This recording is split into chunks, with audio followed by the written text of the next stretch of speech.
अस्सलामुअलैकुम, मैं हुमारी अली जी। आप देख रहे हैं मेरा चैनल। अदाकारा हुमैरा असगर की खूनी पेंटिंग और उनकी रिपोर्ट्स में भी खूनी धब्बे ही आए हैं। बहुत सारी चीज़ें सिमिलर हैं। घर वालों से आखिरी मुलाकात में किस बात पे लड़ाई हुई, क्यों झगड़े हुए, बड़े भाई ने जो है वो नए राज से पर्दा उठा दिया, किसने कत्ल किया होगा हुमैरा को, लोग सवाल कर रहे हैं। कुछ लोग इस केस को दबाने की कोशिश कर रहे हैं। कत्ल से पहले जो है रोज़ाना बातचीत की जाती थी, बात होती भी थी, सब चीज़ें नॉर्मल थी। तो फिर 9 महीने के लिए गलने सड़ने के लिए लाश को क्यों छोड़ दिया, क्यों किसी ने आके नहीं पूछा, ये सवाल तो हमें जो है आज तक इसका जवाब नहीं मिला। लेकिन जो हुमैरा की रिपोर्ट्स में चीज़ें आई हैं वो बड़ी मिस्टीरियस हैं। उस पर पुलिस क्या कहती है, पुलिस इस पर किस तरह से तहकीकात कर रही है, क्या पुलिस इस केस को बंद कर देगी, क्या कोई चाहता है कि ये केस बंद हो जाए। आज की वीडियो में से बात करते हैं। रिक्वेस्ट है जी, चैनल को सब्सक्राइब करें, वीडियो को आखिर तक ज़रूर मुलाहिजा फरमाइएगा। मॉडर्न अदाकारा हुमैरा असगर की मौत की तहकीकात के हवाले से हतमी मेडिकल लीगल रिपोर्ट में बड़े अहम तरीन इंकशाफात हुए हैं कि मॉडल के कपड़ों पर खून के निशानात मिले। जो लोग पहले दिन से कहानियाँ सुनाने की कोशिश कर रहे थे, कुछ लोगों के कमेंट्स मैंने पढ़े, बड़ी बकवासियात की गई कि कुदरती मौत है तो क्यों इसको कत्ल का नाम दे रहे हैं। कहीं से कुदरती मौत लग नहीं रही।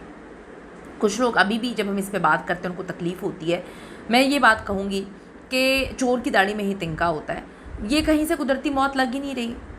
मुझे तो चीज़ें समझ नहीं आ रही। आप में से किसी को समझ आ रही हो तो बताइएगा कि जब उसकी डेथ हुई उसी वक्त बिजली कटी है, दरवाज़ा भी खुला हुआ था बालकनी का, बाथरूम की खिड़की खुली हुई थी, तो पुलिस को ये मिस्टीरियस क्यों नहीं लगा। पुलिस पहले जाती है तो जाके कहानी सुना देती है। अपनी पुलिस ने जो है वो अजीब से कहानी सुनाई, बगैर किसी रिपोर्ट के, बगैर किसी इन्वेस्टिगेशन के कि जी कुदरती मौत है। फिर पुलिस ने कहा कि जी ये 10 दिन पुरानी लाश है, तो ना कुदरती मौत निकली ना 10 दिन पुरानी लाश मिली, लेकिन उन्होंने ये शोशा छोड़ दिया। अब यहाँ पर ये बात है कि दोबारा जब गई है फोरेंसिक टीम, फिर उनको वो नमक मिल रहा है, तो पहली बार में सही तरीके से तहकीकात क्यों नहीं करवाई गई। कौन इस केस को इन्वेस्टिगेट कर रहा है, क्या इस केस को ख़राब करने की कोशिश की जा रही है। बड़े सवालात हैं जो लोग कर रहे हैं, लेकिन जवाब देने के लिए कोई भी मौजूद नहीं है। अब जी इंकशाफात के बाद हुमैरा असगर की आखिरी पेंटिंग बनाते हुए वीडियो दोबारा वायरल हो रही है। ये इंकशाफात के उनके कपड़ों पर खून के धब्बे मिले हैं, खून के निशानात मिले हैं। हुमैरा असगर की फाइनल मेडिकल लीगल रिपोर्ट तैयार हुई है, जिसमें कहा गया है कि हुमैरा के कपड़ों पर खून के धब्बे हैं, टी शर्ट ट्राउज़र पर खून के निशान मिले हैं। अब अदाकारा हुमैरा असगर की एक वीडियो जो है वो वायरल हो रही है, जिसमें उन्हें पेंटिंग करते हुए दिखाया जा सकता है। वो बड़ी पेंटिंग करना उनको पसंद था। बड़ी ही ज़िंदगी से भरपूर लड़की थी। अपनी ज़िंदगी में ना कोई उसने दुश्मन बनाए, अपनी ज़िंदगी में अपने काम से काम रखती थी, ना किसी के आगे भीख मांगती थी, ना गलत काम करती थी। आजकल की आप देखें लड़कियों को 2 दिन होते हैं इंडस्ट्री में आए और कहाँ से कहाँ पहुँच जाती हैं, और उनके नखरे भी इतने होते हैं। लड़की सादा सी लड़की थी।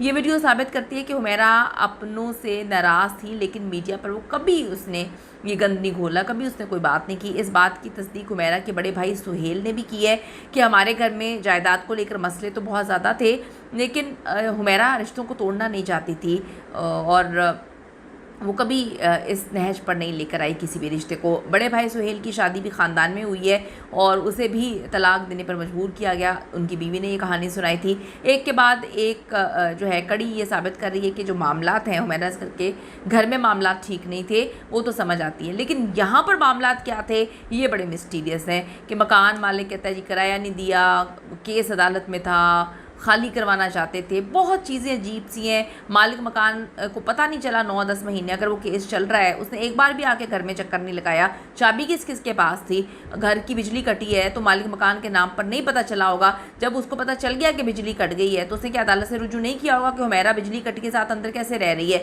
बहुत सारी चीज़ें हैं। फैमिली के इंटरव्यूज़ भी सामने आते हैं, उसमें हुमैरा असगर का कमरा वगैरह भी दिखाते हैं। ये भी हुमैरा के जनाजे पर भाई नज़र नहीं आता। तो ये बहुत सारी चीज़ें हैं, बहुत सारे मामलात हैं। ये सब चीज़ें हमें बहुत अच्छे से पता है। तो जो मेडिकल लीगल रिपोर्ट है उसमें जिस्मानी अज़ा ना मिलने की वजह से अभी तक मौत की वजह मालूम नहीं हो सकी है। हुमैरा की भाभी ने भी ये दावा किया था कि हुमैरा सितंबर में कराची से लाहौर आई थी, वालिदैन के घर में रही थी। उसके कराची जाने के बाद भी फैमिली से वो राब्ते में थी। लेकिन कितनी अजीब बात है कि 9 महीने तक एक लड़की गायब हो जाती है, मर जाती है, सड़ रही होती है उसकी लाश और कोई पता नहीं लगा रहा होता। और हमें ये बात बड़ी मिस्टीरियस लगी है। पुलिस ज़राए ने बताया कि ब्लड और DNA के हवाले से कोई डेटा बैंक जो है वो मौजूद नहीं है। अगर ऐसी सहूलियात दस्तियाब होती तो केस की तफ्तीश में अहम पेशरफ्त होती। मेडिकल लीगल रिपोर्ट में मज़ीद बताया गया कि हुमैरा असगर की लाश से किसी भी किस्म का नशा, जहरीली चीज़ के शवाहिद नहीं मिले, यानी कि उनको जहर देकर नहीं मारा गया, ना वो नशा करती थी। अब यहाँ पर सवालात बहुत इंपॉर्टेंट हैं। सवालात ये हैं कि जो इतनी चीज़ें हैं उनको आप निगलेक्ट कैसे कर सकते हैं। पुलिस तहकीकात क्या सही अंदाज में हुई है? क्या पुलिस ने सही अंदाज से जांच पड़ताल की है बिल्डिंग के इर्द गिर्द? क्या बिल्डिंग के जो फ्लैट का मालिक है उससे सही से तहकीकात की गई है? क्या वो जो गार्ड्स हैं, सिक्योरिटी गार्ड या चौकीदार, उससे सही से तहकीकात की गई है? क्योंकि पुलिस तो खुद से रिपोर्ट आने से पहले ही पुलिस कहानी सुना रही है कि जी ये कुदरती मौत है, 10 दिन पुरानी लाश लग रही है।